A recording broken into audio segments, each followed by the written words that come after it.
नमस्कार, मी धनराज परगे. तुम्ही पाहतात नवोदयवाला हे यूट्यूब चॅनल. या चॅनलवरती आपण आज इयत्ता 5वी नवोदय सराव पेपर क्रमांक 2 मधील 20 गणित विषयाच्या 20 प्रश्नांचे स्पष्टीकरण या ठिकाणी आपण अभ्यासणार आहोत.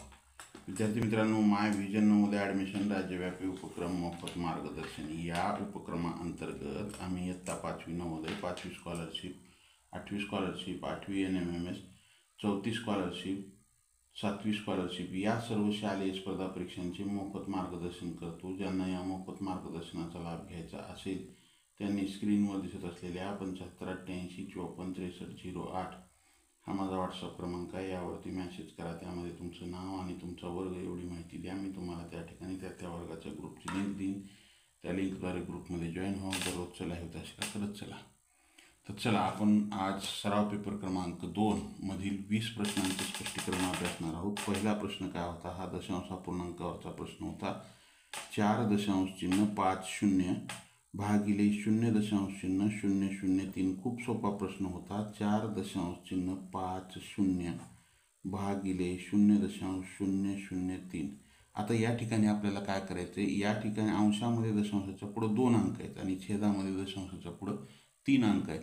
हा दशांश जर काढून टाकायचा असेल तर दशांशाच्या पुढचे जेवढे स्थळं आहेत म्हणजे हे अंक आहेत ते समान करून घ्यावं लागेल. छेदामध्ये 3 आहेत, अंशामध्ये 2 आहेत. मग इथं 3 करायचं झालं तर इथं 0 द्या आणि हा काय होईल? दशांश निघून जाईल. मग इथं काय येईल? 4500 छेदामध्ये 3.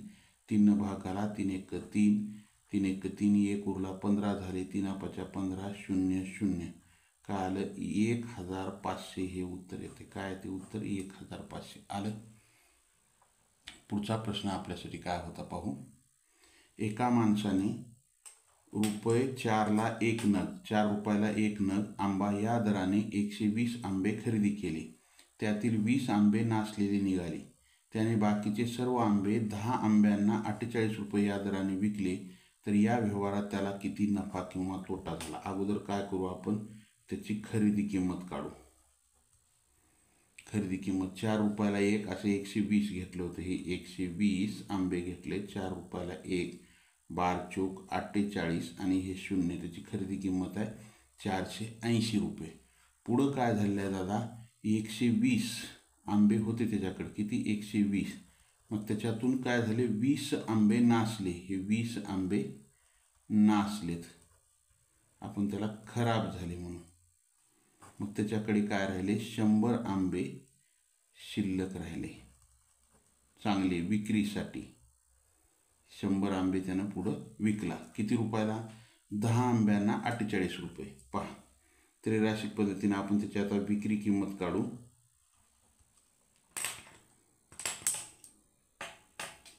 10 आंबे बरोबर 48 रुपये. तर 100 आंबे बरोबर किती रुपये? त्रैराशिक पद्धतीने 100 गुणिले 48 भागिले 10. हे 0 कटला, हे 0 कटला. काय राहिलं? 480 रुपये त्याची किती आली? काय आली? विक्री किंमत आली. किती? 480 विक्री किंमत आहे. हे विक्री किंमत. आणि खरेदी किंमत किती आहे? 480 रुपयेच आहे. त्या व्यवहारात त्याला नफा किंवा तोटा? तर त्या व्यवहारात त्याला ना नफा ना तोटा, कारण की खरेदी किंमत तेवढीच आहे, विक्री किंमत तेवढीच आहे. त्यानं घातलेले तेवढे पैसे निघालेले आहेत. आलं. अशा प्रकारे या प्रश्नाचं उत्तर काढायचं. पुढचा प्रश्न आपल्यासाठी प्रश्न क्रमांक 43. काय होता प्रश्न क्रमांक 43? पहा, 3 रुपये दराने 200 पुस्तके व 5 रुपये दराने 300 पुस्तके विकत घेतली. तर सर्व पुस्तकांच्या दराची सरासरी किंमत किती? पहा, काय करू आपण? हे 200 पुस्तके, ह्याची खरेदी किंमत काढा किंवा एकूण किंमत काढा. एकूण किंमत काय येईल? 200 गुणिले 3 म्हणजे 600 रुपये. 600 रुपये. त्यानंतर 5 रुपये दराने 300 पुस्तके. हे 300 पुस्तके ह्याची एकूण किंमत बरोबर 300 गुणिले 5 रुपयाला एक घेतलेला आहे ना, 1500 रुपये, 3×5=15. मग एकूण पुस्तके किती येतं, हे 200 आणि 300 हे 500 पुस्तके. त्याला किती रुपयाला मिळाले, ह्या दोघांची बेरीज करा. 600 आणि 1500 2100 रुपये. मग त्याची सरासरी किंमत सोपा आहे खूप तुम्हाला, कारण की एकूण संख्यांची बेरीज भागिले एकूण संख्या. एकूण संख्यांची बेरीज म्हणजे हे 2100 रुपये तुम्हाला मिळालेले आहेत आणि एकूण संख्या किती येतात 500. सरासरीचं सूत्र म्हणजे एकूण किंमत भागिले एकूण पुस्तके. हे 2 शून्य कटले, हे 2 शून्य कटले, 5 × 5, 5 × 20, 1 उरला, दशांश दिला, 10 झाले, 5 × 10 4.20 किंवा 4.20 रुपये, 4.20 रुपये अशा प्रकारे त्याची किंमत मिळेल. सरासरी किंमत उत्तर काय असेल आपलं, 4.20 हे उत्तर असेल. पुढचा प्रश्न आपल्यासाठी काय आहे विद्यार्थी मित्रांनो, खालील आकृतीचे मापकोन, खालील आकृतीमध्ये मापकोन येचे माप किती, म्हणजे या कोणाचे आपल्याला इथं काय करायचे, माप काढायचे. तर पहा, हा याला पूर्ण कोन म्हणतात. पूर्ण कोनाचे माप 360 अंश असते. किती असते, 360 अंश असते पूर्ण कोनाचे माप. मग आता हे पूर्ण कोन, हा जर वर्तुळ जर आपण जर कंप्लीट केला तर हे पूर्ण कोनच होते ना. मग ह्याचे माप किती होईल, 360. त्याच्यापैकी 270 दिले ह्या बाह्य कोनाचे माप आणि अंतर्गत कोन काढायचे येचं, वजा 270 बरोबर माप कोन ये. मग हे वजा बाकी करा, शून्यातून शून्य गेला 0, 16 मधून 7 गेले, 9 राहिले, इथे राहिले 2, 2, 2 गेले 0, 90 अंश. माप कोन येचं माप किती आहे, 90 अंश. खूप सोपा प्रश्न होता हा, एवढा सोपा, खूप सोपा. प्रश्न क्रमांक 45 काय आहे, प्रश्न क्रमांक 45, 4 अधिक चौकोनी कंस आहे, त्याच्यामध्ये 4 वजा महिरूपी कंस, 4 वजा कंसामध्ये 4 वजा 4 कंस बंद गुणिले 6 महिरूपी कंस बंद चौकोनी कंस बंद. मग काय करा, एक एक कंस, सर्वप्रथम हा कंस सोडवायचा. हे 4 अधिक चौकोनी कंसामध्ये 4 वजा महिरूपी कंस 4 वजा, हे 4 मधून 4 गेले 0 राहिले, गुणिले 6 महिरूपी कंस बंद चौकोनी कंस बंद. हे 4 अधिक, आता हे 4 वजा, हा महिरूपी कंस सोडू, 4 वजा, या दोघाचा गुणाकार केला तर किती येते, 6 ने 0ला गुणलं 0, महिरूपी कंस बंद चौकोनी कंस बंद. 4 अधिक चौकोनी कंसामध्ये 4 वजा, आता हे पूर्ण महिरूपी कंसाचं उत्तर काय येईल, 4 मधून 0 गेले 4 राहिले. मग 4 अधिक, आता ह्या पूर्ण कंसाचं उत्तर काय येईल, 4 मधून 4 गेले 0 राहिले. मग उत्तर काय असेल, 4 हे उत्तर येईल आपलं. काय येईल उत्तर, 4 हे उत्तर येईल. आलं. चला पुढचा प्रश्न आपल्यासाठी काय आहे, खालील दिलेल्या आकृतीने मर्यादित केलेल्या जागेचे, म्हणजे ह्या एवढ्या ह्या जागेचं आपल्याला काय करायचं आहे, क्षेत्रफळ काढायचे. काय काढायचे, क्षेत्रफळ. तर काय करायचं, आपण ह्या आकृतीला 2-3 भागामध्ये आपण हे करून घ्यायचं, किंवा ही आकृती जर असं जर केली तर ही आकृती काय होते, ही पूर्ण आकृती अशी आयत बनते. मग आपण काय करू, पूर्ण आकृतीचे क्षेत्रफळ किंवा ह्या पूर्ण आयताचे क्षेत्रफळ काढू.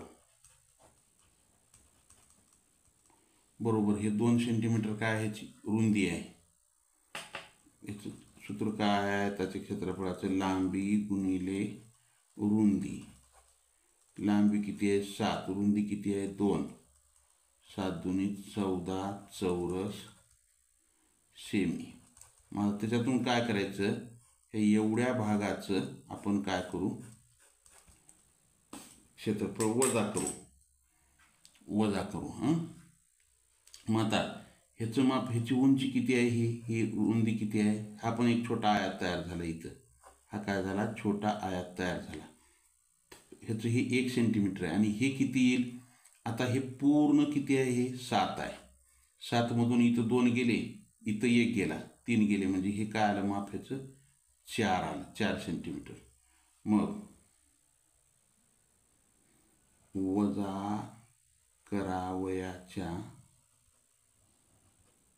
आयताचे क्षेत्रफळ,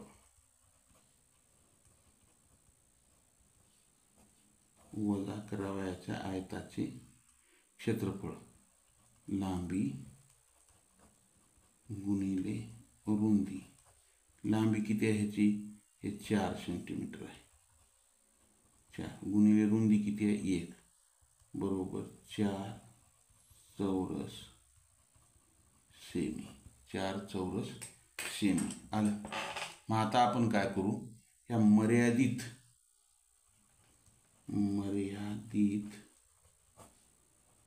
केलेल्या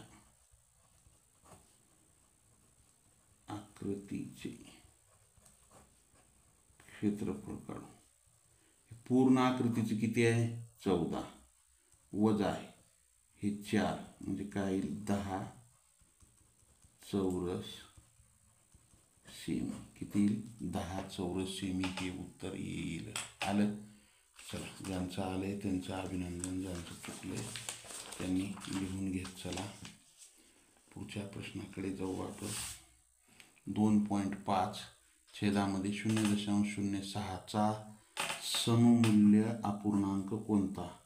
हे 2.5 छेदामध्ये 0.06 ह्याचा सममूल्य अपूर्णांक आपल्याला काढायचा आहे. तर काय करा, इथं छेदामध्ये 2 अंक आहेत आणि अंशामध्ये 1 अंक आहे. मग हे समान करून घ्या. इथंही 2 अंक, इथं झाले 2 अंक पुढं दशांशाच्या, इथं दशांशाच्या पुढं 2, मग काय होईल, हा दशांश निघून गेला. हे 250/6, 6 भाग घाला, 6 × 6, 6 × 24, 1 उरला, 10 झाले, 6 × 6, 1 उरला, 10 झाले, 6 × 6, 4 उरले, म्हणजे 41.4/6. हे 250/6 किंवा हे 41.4/6 आलं. हे याचा सममूल्य अपूर्णांक हा असेल 41.4/6. अशा प्रकारे हा प्रश्न सोडवायचा. पुढचा प्रश्न, 4 संख्या प्रमाणात आहेत, अंत्यपद 2 आणि 54 आहेत. मध्यपदापैकी एक पद 18 आहे, तर दुसरे मध्यपद कोणते पहा. हे कसं आहे, 4 संख्या प्रमाणात आहेत, अंत्यपद काय आहेत, हे 2 आणि 54 आहेत, आणि मध्यपद काय आहे, मध्यपदापैकी एक पद हे 18 आहे आणि इथलं दुसरं मध्यपद माहिती नाही. का आहे, 4 संख्या प्रमाणात आहेत, हे प्रमाणात लिहिले आपण. ह्यांना काय म्हणायचं, हे कडकडला आहेत दोन्ही बी, अंत्यपद आहेत. हे काय आहेत, अंत्यपद आहे. आणि हे 2 जे आहेत 18 आणि पण वेगळी शाई वापरू, हे काय आहेत, हे आहेत मध्यपद. आलं. मग ह्याचं हे काय आहे, सूत्र काय आहे, मध्यपदाचा गुणाकार बरोबर अंत्यपदाचा गुणाकार.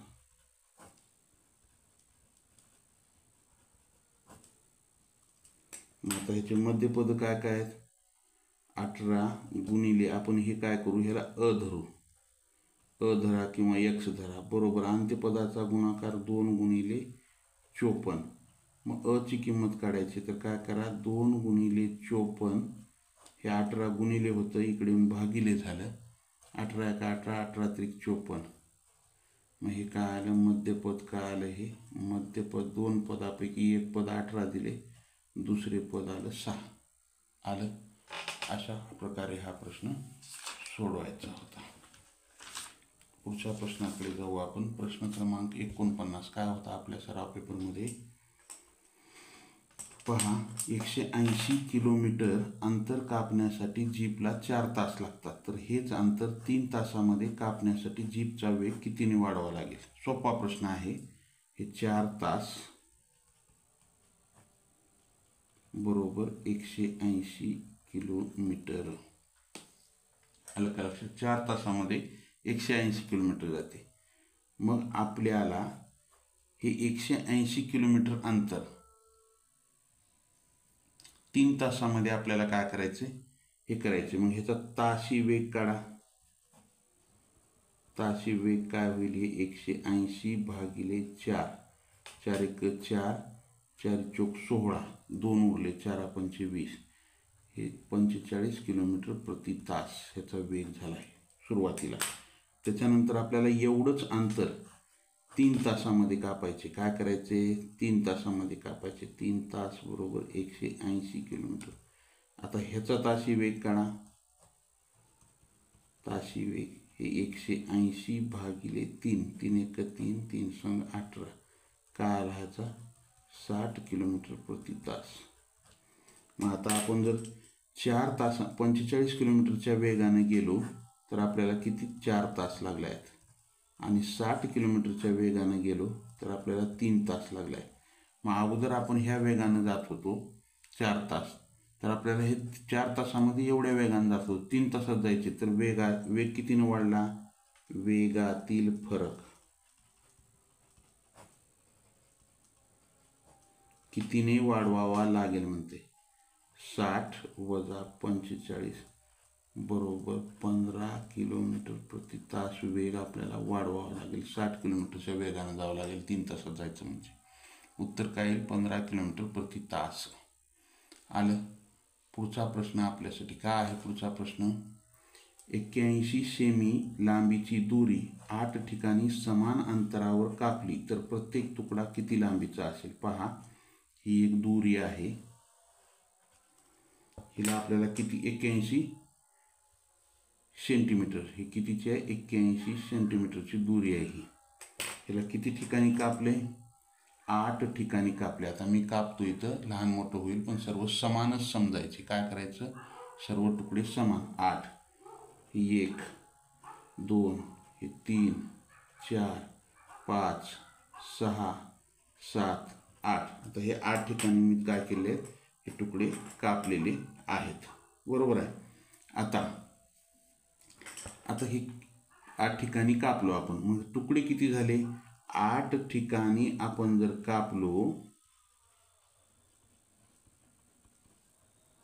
कापले असता 1 2 3 4 5 6 7 8 किती तुकडे होतील 9 तुकडे होतील. 9 तुकडे होतील. बरोबर आहे. मग आता कसं आहे जेवढी ठिकाणी तुम्ही कापलो त्याच्यापेक्षा एक तुकडा जास्त होते. तर प्रत्येक तुकड्याची लांबी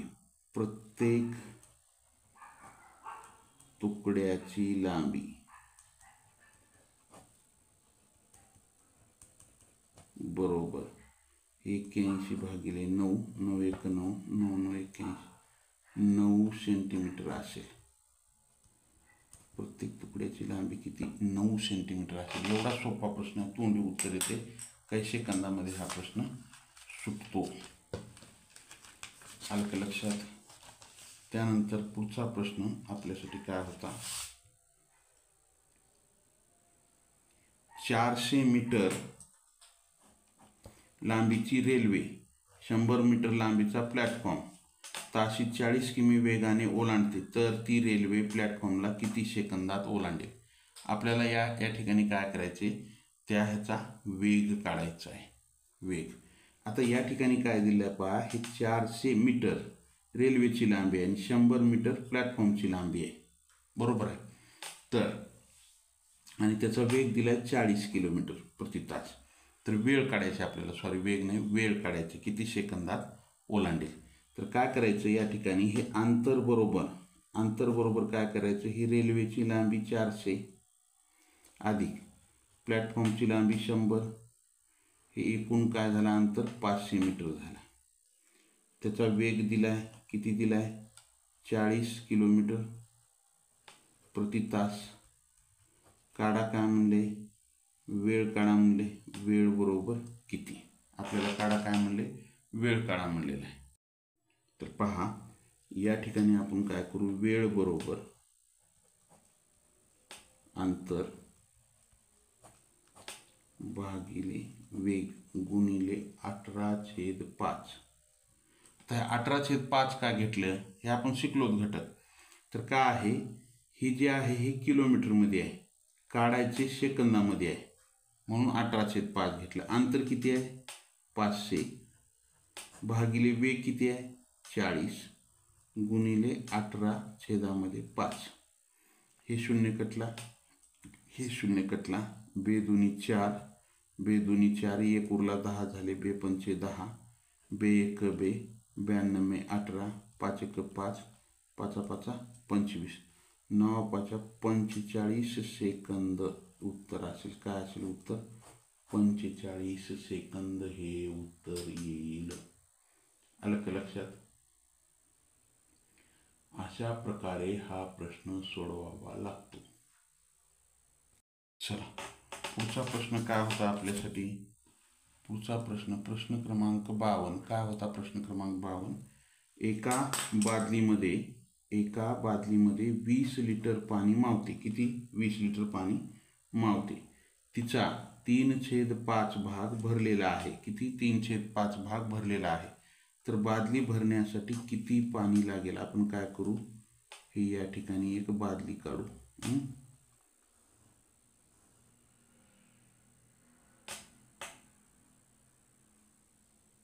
ही बादली आहे.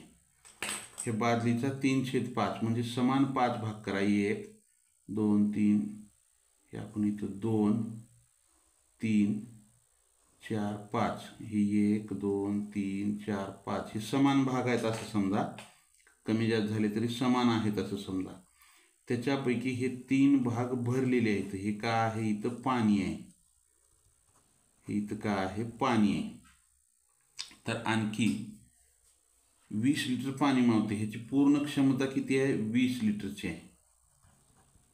पूर्ण क्षमता 20 लिटरची आहे. तर भरण्यासाठी किती लिटर पाणी मावेल पहा. या 3/5चा अर्थ काय होते, याचा अर्थ काय होते, 5 समान भागापैकी 3 भाग. बरोबर आहे.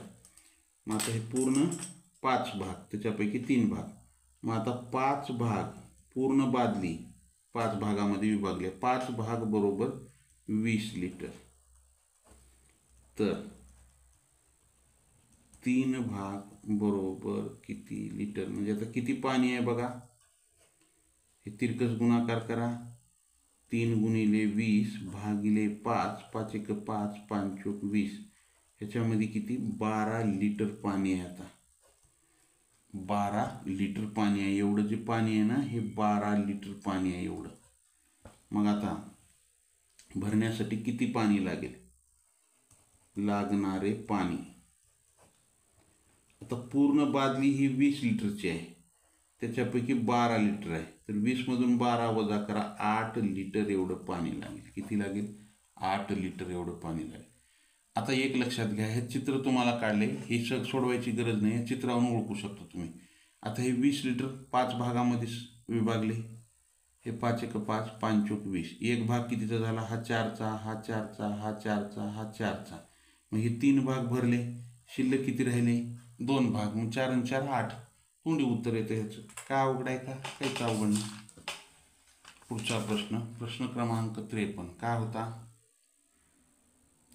एक दुकानदार ₹17ला एक बॉलपेन किंवा 5 बॉलपेनचे पॉकेट 60ला विकतो. 23 बॉलपेन घेण्यासाठी किमान किती खर्च येईल. पहा, एक बॉलपेन जर आपल्याला घ्यायची असेल तर तो काय करते 17 रुपयाला म्हणते. आणि एकदाच 5 बॉलपेनचे पॉकेट जर घेतलो आपण, पॉकेट जर घेतलो तर 60 रुपयाला त्यानं देत आहे. मग आपल्याला किती 23 बॉल पेन घ्यायचे. किती 23 बॉल पेन घ्यायचे आपल्याला, बरोबर आहे. तर आपण काय करू, ह्याची फोड करू, कारण की काही पाकिट घेऊ आणि काही खुल्या पेना घेऊ. जर आपण हे 17 रुपयाला घेतलं तर 5 पेना 85 रुपयाला पडतात. तेच आपल्याला एक खट्टा जर आपण पाकिट घेतलं तर 60 रुपयाला पडू लागले. मग 23चं काय करू, 20 पेन अधिक 3 पेन असं करू.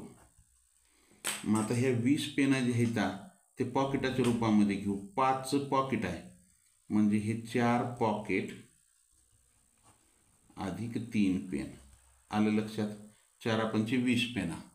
मग एक पॉकेट कितीला आहे, 60ला. मग 4 पॉकेट घ्यायचे, 4 गुणिले 60 अधिक 3 पेना खुल्या घ्यायचे. एक पेन कितीला आहे, 17. 17 गुणा हे 240, या दोघाचा गुणाकार अधिक 17 त्रिक 51 म्हणजे हे 291 रुपये एवढं उत्तर येते. काय ते उत्तर 291 रुपये एवढं उत्तर येतं. आलं का लक्षात. अशा प्रकारे हा प्रश्न सोडवायचा होता. पुढचा प्रश्न, एका परीक्षेत रमेशला गुरुदासपेक्षा 15 गुण जास्त मिळाले. रमेशला गुरुदासपेक्षा 15 गुण जास्त मिळाले. तर लीलाला त्याच परीक्षेमध्ये गुरुदासपेक्षा 7 गुण कमी मिळाले. तर या तिघांना मिळून 83 गुण मिळाले. तिघांना मिळून किती मिळाले, 83. तर गुरुदासला मिळालेले गुण किती पहा. रमेशला गुरुदासपेक्षा 15 गुण जास्त मिळाले. कुणाला, रमेशला. गुरुदासपेक्षा. गुरुदासचे दोघांपैकी गुरुदासचे कमी आहे तर मग हे गुरुदास बरोबर आपण x धरू. रमेशला त्याच्यापेक्षा 15 गुण जास्त मिळाले, हे अधिक 15 कुणाला, रमेशला. मग रमेशचे किती झाले, गुरुदासपेक्षा 15 जास्त म्हणजे x अधिक 15 बरोबर आहे. त्यानंतर आणखी एक आहे लीला. या लीलाला काय, गुरुदासपेक्षा 7 गुण कमी मिळाले. मग गुरुदासचे x आहे तर लीलाचे काय होतील, x वजा 7. हा प्रश्न आपण लाईव्ह तासिकेत घेतला होता काल परवाच. x वजा 7. मग आता ह्या तिघांना मिळून किती मिळाले तर 83 गुण मिळालेत, बरोबर आहे. मग बेरीज करा, x अधिक 15 अधिक x वजा 7 बरोबर 83. हे एक x आहे, हे एक x आहे आणि हे एक, तिघं बी धन आहेत. अधिक आहे अधिक आहे अधिक आहे. मग हे किती झाले, 3x अधिक. आता इथं 15 आहे, अधिक 15 आणि हे वजा 7 बरोबर 83. मग 3x बरोबर 15मधून 7 गेले, हे 3x अधिक 15मधून 7 गेले 8 राहिले बरोबर किती, 83. हे 15 मोठी संख्या, मोठ्या संख्येतून लहान संख्या वजा केली आणि मोठ्या संख्येत चिन्ह द्या. मोठ्या संख्येत चिन्ह धन आहे, बरोबर आहे, बरोबर 83.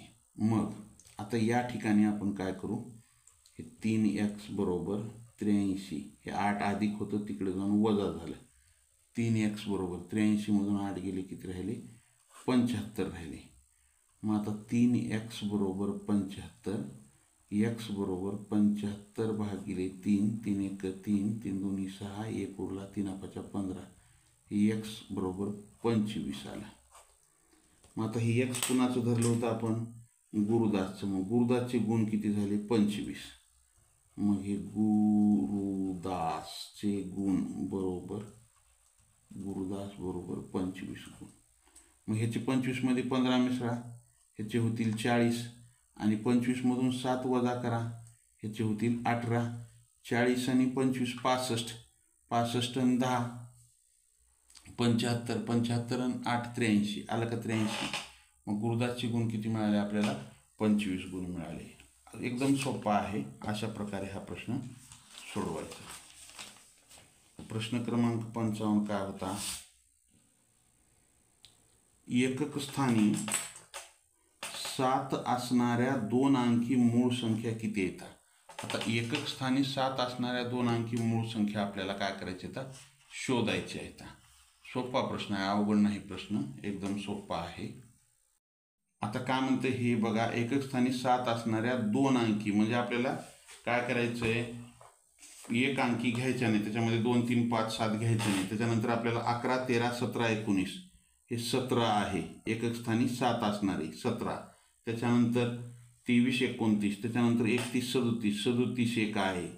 त्याच्यानंतर 41, 43, 47 एक आहे. त्याच्यानंतर 53, 59 ह्याच्यात येत नाही. 61, 67 एक आहे, एकक स्थानी 7 असणारी. त्याच्यानंतर 71, 73, 79 हे दशक स्थानी 7 आहे, एकक स्थानी 7 नाही. त्याच्यानंतर 83, 89 आणि त्याच्यानंतर 97. मग किती येत आहे? 1, 2, 3, 4, 5 हे उत्तर येतं. काय ते उत्तर? 5 हे उत्तर येतं. आलं का लक्षात? चला पुढचा प्रश्न आपल्यासाठी काय आहे? दोन संख्यांची बेरीज पहा. दोन संख्यांची बेरीज किती आहे? 3,45,678 आहे. जर एक संख्या दुसरीपेक्षा 16,016 मोठी असेल तर मोठी संख्या कोणती?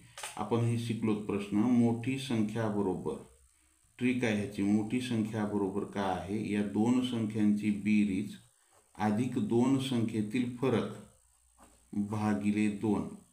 दोन संख्यांची बेरीज किती दिली आहे? 3,45,678 अधिक दोन संख्येतील फरक 16,016 भागिले 2.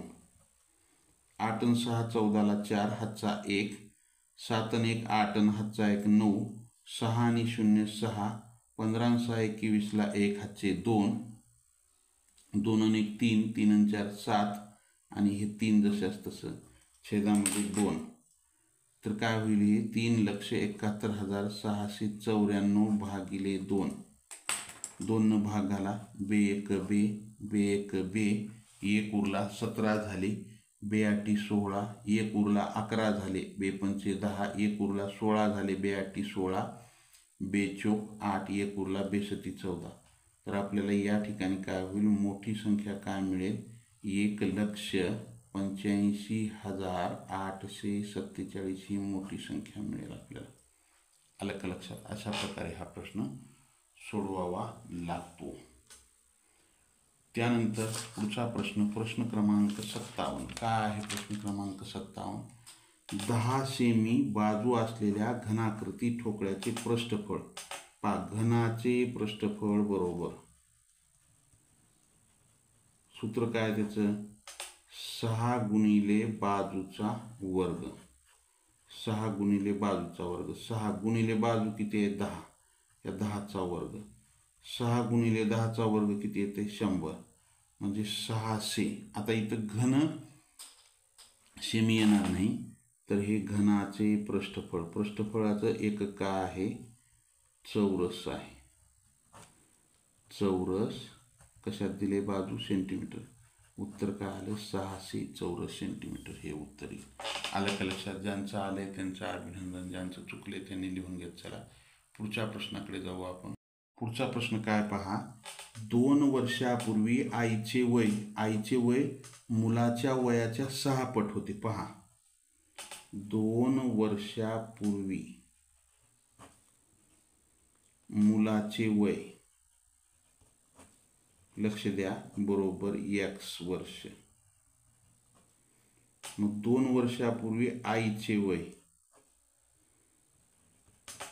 काय होतं? मुलाचं जेवढं वय आहे, आईचे वय मुलाच्या वयाच्या 6 पट, म्हणजे 6 पट म्हणजे 6x वर्ष.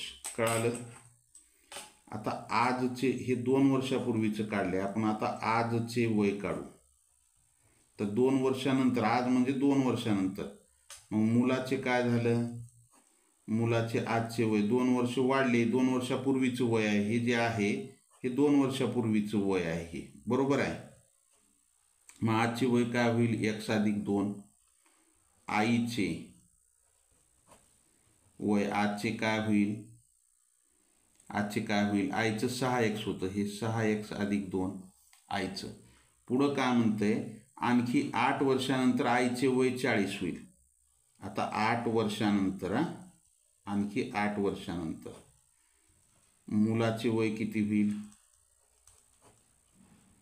मुलाचे वय किती होईल? आज x अधिक 2 आहे. 8 वर्षानंतर हे x अधिक 2 अधिक 8 म्हणजेच x अधिक 10 वर्ष होईल मुलाचं. आणि आईचे किती होईल? आईचं आज किती आहे? 6x अधिक 2 आहे. हे 6x अधिक 2 अधिक 8 म्हणजेच 6x अधिक 10 हे काय झालं, आईचं 8 वर्षानंतरचं वय आहे.